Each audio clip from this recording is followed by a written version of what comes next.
You're welcome back. Time to check what you're saying to what we've put on our social media pages. And the lovely Mapitso is here to take us through that. Hello, Ma. Hello, Rose. How are you? I'm good. You're looking smashing on this Friday night. Really?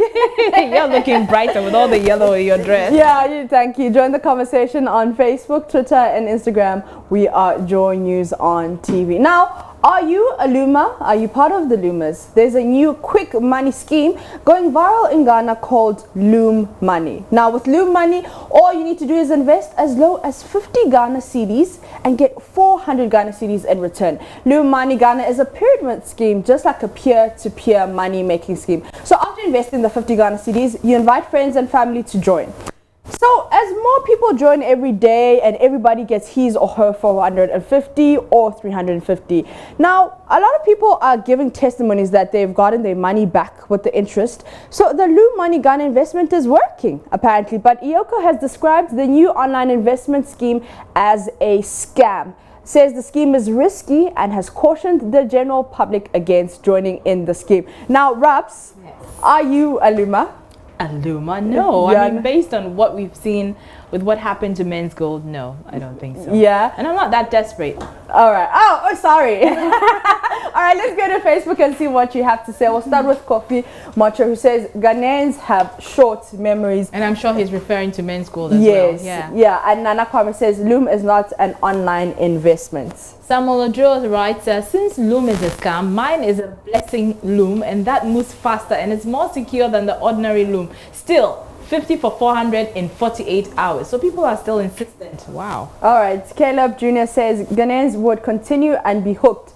They would come here and rain series of curses. Ponzi scheme, take caution. And Dominic says, let's see what Dominic is saying. Scam, sa. Then this scam has blessed me today. I got my money today and I loomed yesterday evening. Masa, I take some chopped tilapia. And the day you vomit on the tilapia, that's when you say yes. But Nana Bronstead Chapman says, still we go Loom. I just received my 240 Ghana. I'm planning to invest 50 Ghana for 400 Ghana. And Salisu Setra says, they say nothing can make them divorce Loom. They say their love for Loom is simply unquenchable and therefore we should let them be. They say they've reached a point of no return. So absolutely nothing under the sun can whisk them away from the Loom. They say Loom may present a looming danger, but they will not dislodge themselves from it. They say even if Akufo-Addo himself advises them to leave the premises of Loom, they will not pay heed because Loom is part of their system now. Let them loom, and if Loom breaks their hearts, they will have themselves to blame. Well said, well said, well said. And then Demdar Simone says some of them don't learn from our mistakes. So after so many such fraudulent enterprises drained wash people, hard-earned money down the drain, we're still confronted with the similar ones. Noah Harrison says some people will still work with them and come and blame the government. By the way, Namwan, where are you now? Because you have a visitor. Now, in the midst of kidnappings, terrorism threats and other crimes, President Akufo-Addo says Ghana remains the safest place to live in the West African region. Take a listen. Ghana is full of stunning views and scenery that we who live there tend to take for granted, but which visitors find breathtaking. However, the most attractive and the greatest selling point of Ghana is and always has been her people, the Ghanaian people. The welcome that you find in Ghana, with all due respect to honorable members in this house, is unique and like none anywhere else in the world. Our foods are interesting and tend to be once sampled, never forgotten. I suspect I do not need to remind you that we are home of Kente, the fabric that has come to define the black race everywhere and will lead in fashion on the continent. Our music is catchy and unforgettable, and the drums and rhythms make us stand out. To speak in today's world, where sadly crime and terror have become part of everyday life, I can say that Ghana is certainly the safest country in the West African region and remains one of the few places on earth where we're not embarrassed to see ourselves as each other's.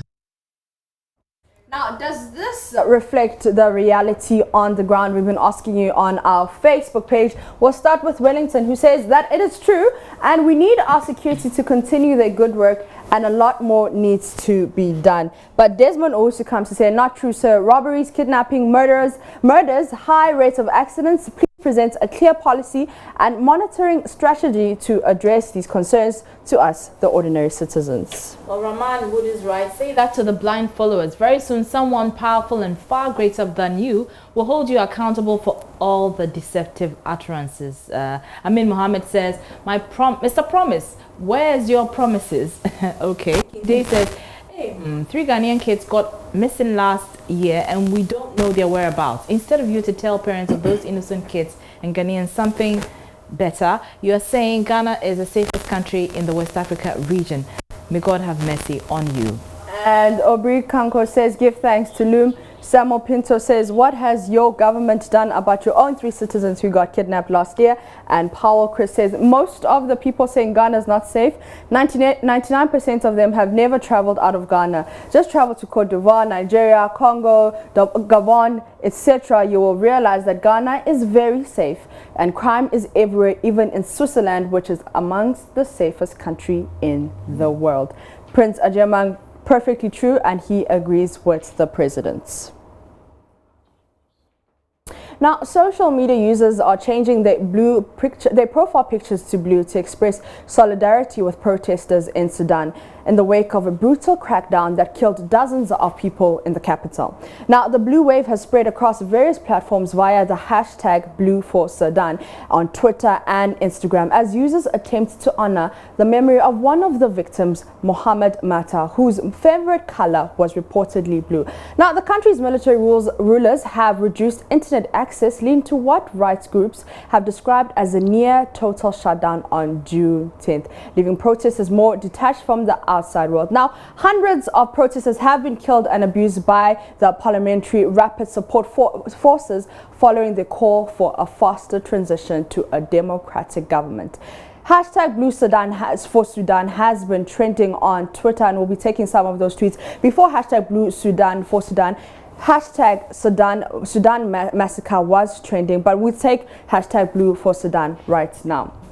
Let's see if we can get those tweets on the screen. At Wanderer says, I'm heartbroken, says with you, hashtag Blue4Sudan.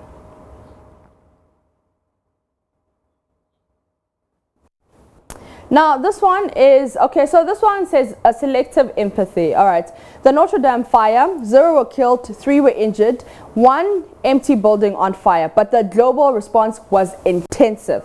And you go to the Sudan massacre, 500 were killed, 723 injured, 650 arrested, 54 raped, 1,000 missing, and 118 bodies dumped into the river Nile.